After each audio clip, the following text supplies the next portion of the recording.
Bonjour à toutes et à tous. Il y a quelques jours, j'ai publié une tribune dans laquelle je défendais une idée simple.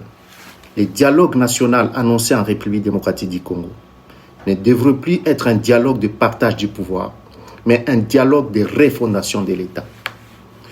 Aujourd'hui, j'aimerais aller un peu plus loin. Depuis plusieurs semaines, j'ai revisité tous les grands dialogues politiques organisés dans notre pays depuis l'indépendance. Et cette recherche m'a conduit à une découverte qui m'a moi-même surpris. Et si tous ces dialogues obéissaient en réalité à une même logique? Nous avons souvent tendance à considérer les conférences de Tananarive, de Coquilhatville, de Lovanium, la conférence nationale souveraine, les dialogues intercongolais ou encore l'accord de la Saint-Sylvestre, comme des événements totalement différents. Les amis, je pense aujourd'hui que c'est une erreur. Je propose une autre lecture. Je l'appelle la théorie de la régulation dialogique de l'État. Cette théorie repose sur une idée très simple. Les dialogues politiques ne naissent pas par hasard. Ils apparaissent chaque fois qu'une fonction essentielle de l'État devient défaillante. En 1961, il fallait sauver un État qui risquait de disparaître. Dans les années 90, il fallait restaurer la légitimité du régime politique et démocratiser les systèmes politiques. Au début des années 2000, il fallait sortir d'une guerre et reconstruire la paix.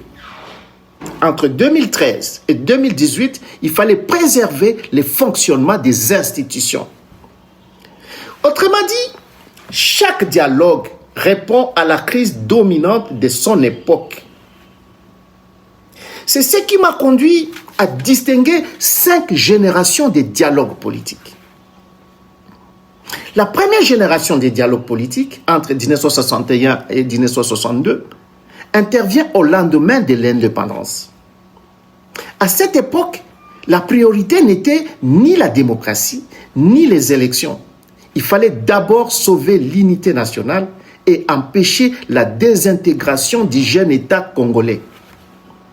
La deuxième génération, qui s'étend de 1990 à 1997, s'ouvre avec la conférence nationale souveraine. Cette fois, le défi n'est plus de sauver l'État, mais de démocratiser le régime politique et de lui redonner sa légitimité. La troisième génération des dialogues politiques, entre 1999 et 2003, est celle des accords de Lusaka, du dialogue intercongolais et des accords de Pretoria. Son objectif est tout autre: mettre fin à la guerre, réunifier les pays et reconstruire l'État.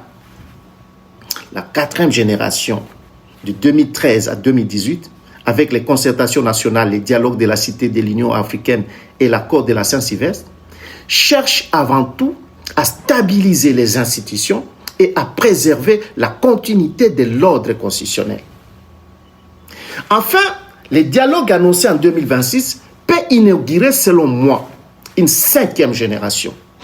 Cette fois-ci, il ne s'agirait plus simplement de résoudre une crise politique. Il s'agirait de refonder stratégiquement l'État afin de préparer durablement l'avenir de la RDC. Pourquoi?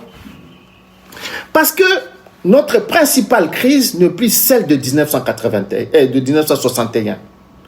Elle n'est plus celle de 1991. Elle n'est plus celle de Sun City. Le véritable défi est désormais la capacité stratégique de notre État. Comment construire une administration plus performante? Comment moderniser notre économie? Comment renforcer notre sécurité et notre défense? Comment préparer notre jeunesse au métier de demain? Comment transformer nos immenses ressources en développement durable? Les amis, voilà le véritable question. Au cours de cette recherche, j'ai également identifié plusieurs régularités politologiques qui se retrouvent de manière constante dans l'histoire des dialogues politiques congolais. elles peuvent être formulées sous la forme de véritables lois de la régulation dialogique de l'État. Bien sûr, c'est vraiment cher aux politologues. La première loi est que les dialogues apparaissent lorsqu'une fonction essentielle de l'État ne parvient plus à être assurée. La deuxième loi est simple. Chaque crise appelle un dialogue différent. On ne dialogue pas de la même manière pour sauver un État, ou pour démocratiser un régime, ou pour sortir d'une guerre ou préparer stratégiquement l'avenir d'un pays. La troisième loi montre que les dialogues évoluent en même temps que l'État.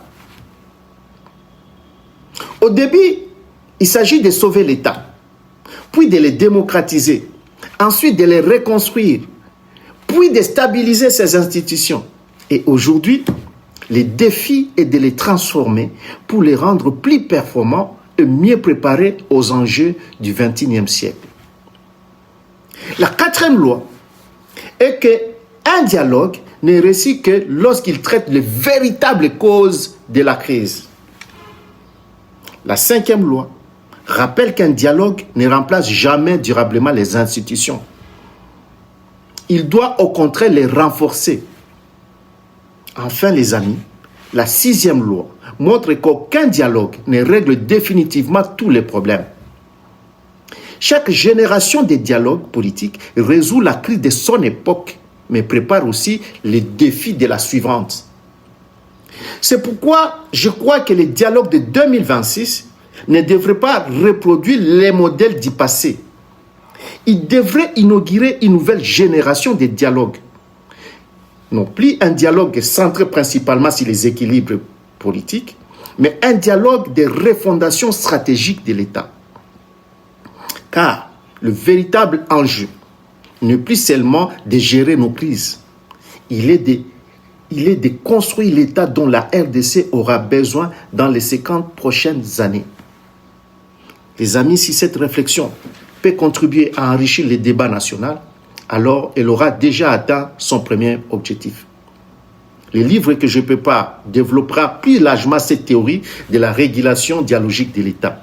Mais il me semblait important d'en partager dès aujourd'hui le premier fondement avec les Congolais. Je vous remercie.